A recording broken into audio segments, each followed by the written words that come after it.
So many people I see say that they're an entrepreneur, or they even add the word founder to their bio on social media, but they really don't have a business at all. They have a job. They have a job at their business. They aren't a founder, they're actually self-employed. Now, there's nothing wrong with that. My dad was self-employed my entire life. If you want to do what you already do in your life, but you want to do it for yourself and not for someone else, that's okay. Just know what you're building. Otherwise, you'll wake up one day wanting to exit a business that nobody wants to buy because no investor wants to acquire a job. Hi, I'm Candy Valentino, and for the last 25 years, I've been building businesses and generating wealth, starting my first business when I was just 19. Since then, I've gone on to build, scale, acquire, and exit businesses, all while investing in real estate and building financial freedom. Now it's all about you and why we're bringing you the real story behind building businesses and generating wealth here at the Candy Valentino Show.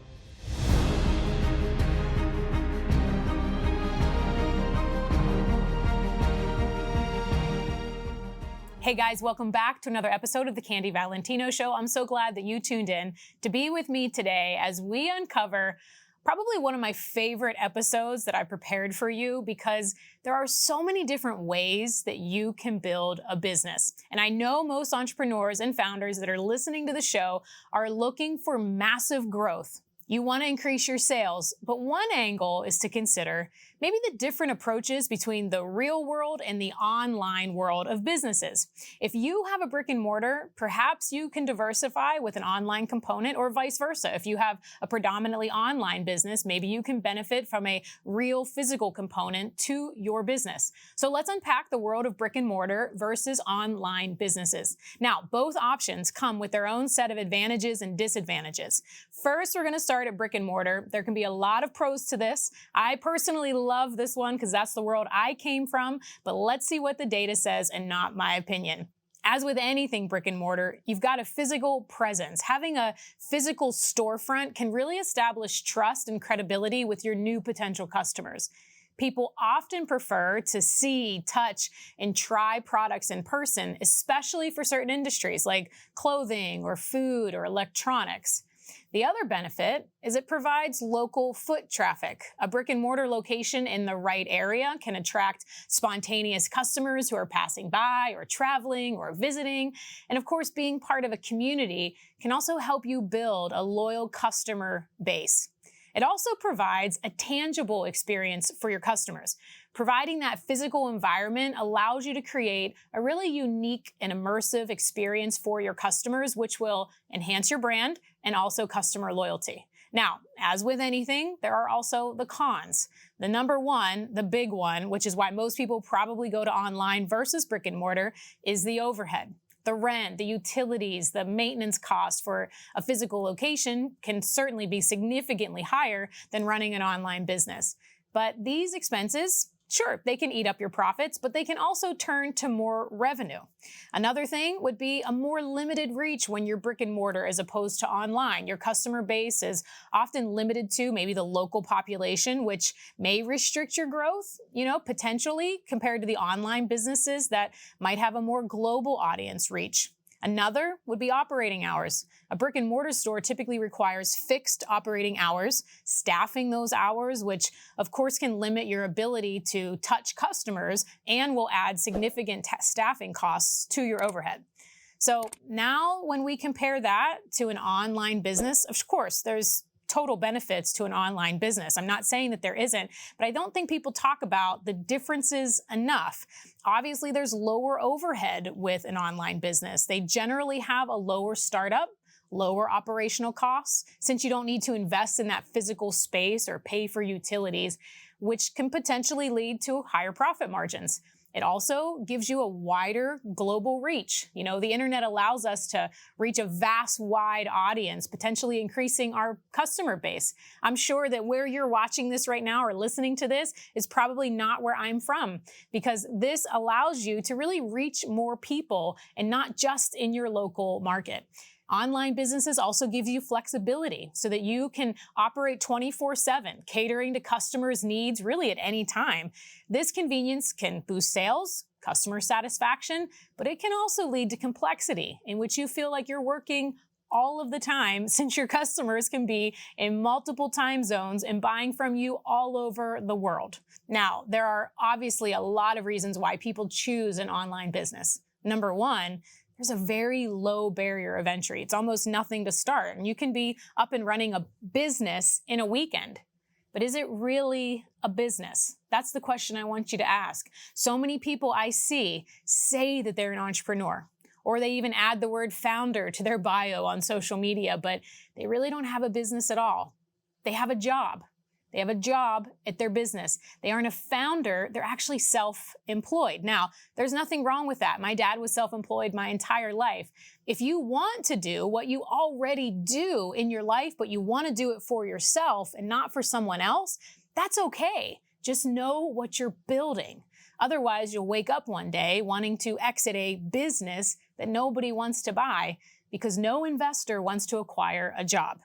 Some of the downsides that most people don't share about an online business, mainly because most of the people that you see have an online business, they're actually trying to sell you on starting one or some small part of it at the very least. It's a few facts like this.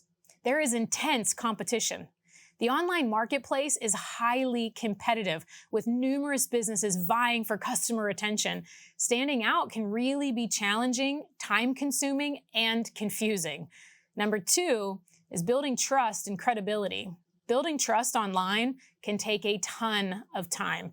Customers may be skeptical of new or unknown people or unknown brands, and many customers can even be hesitant to provide personal information or purchase from an unfamiliar website. If you're going to build an online business, building a strong online presence is crucial, and it can be quite expensive. Number three, you may have issues with customers and their experiences. Look, without a physical presence, it can be really challenging to provide that tactical experience for customers. Providing excellent customer service in an online setting is very tricky, as customers have high expectations from Amazon and eBay and Zappos and all the places that they get rapid responses and instant problem resolution. So oftentimes managing customer inquiries and issues is very time-consuming and hectic. The next is technical issues. I don't think people talk about this enough because running an online business will require technical skills or the ability to at least manage vendors that have web development and hosting and e-commerce platforms and know how to manage other aspects that it can be very time-consuming and stressful if you have no experience in any of this technology. Number five, digital marketing complexity. Look, effective marketing online is essential for all business success, but it is complex and it is constantly changing. Understanding and managing SEO, understanding and knowing social media advertising, learning email marketing, and other digital components requires this ongoing learning and adaptation for the industry and the business that you're in. Now, again, successful brick and mortars do need to rely on this as well. But with an online brand or a business, man, digital is the only way that you're connecting and marketing with your customer. And then you run into rapid technology changes. I mean, the online business landscape changes so fast. It'll make your head spin. New technologies, new platforms, new marketing structures, like you name it, they emerge and change regularly. And staying up to date with these changes can really be demanding on the entrepreneur and require significant time or money. And the one thing that I think people don't talk about enough, and I want to make sure to shed light on, and I see this more in the online space than I do in local brick and mortar type businesses, is isolation and burnout. You know, running an online business often means that you're working remote, you're working independently, you maybe have a small team, or you just work solely with vendors. Maybe that some of them are even overseas and you've never met them. But this isolation can really lead to feelings of loneliness and burnout, and you can have some limited social interaction or even opportunities for collaboration. And of course, this is with all businesses, but this last one will hit online businesses much harder from what I've seen.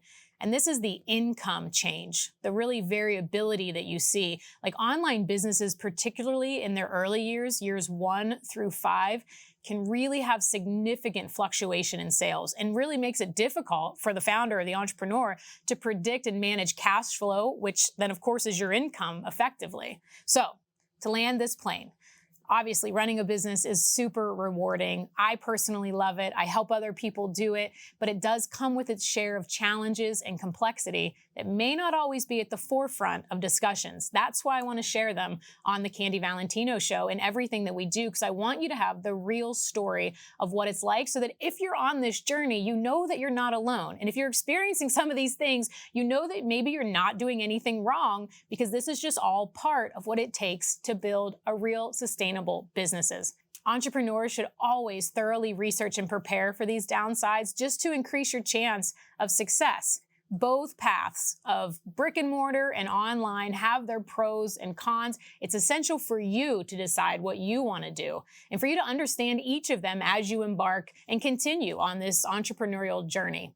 All right, guys, that's all for today's episode. Thanks so much for tuning in with me today. If you enjoyed this, please leave a comment below, like this episode, subscribe to the show. Thanks again for joining me today. We'll see you next time.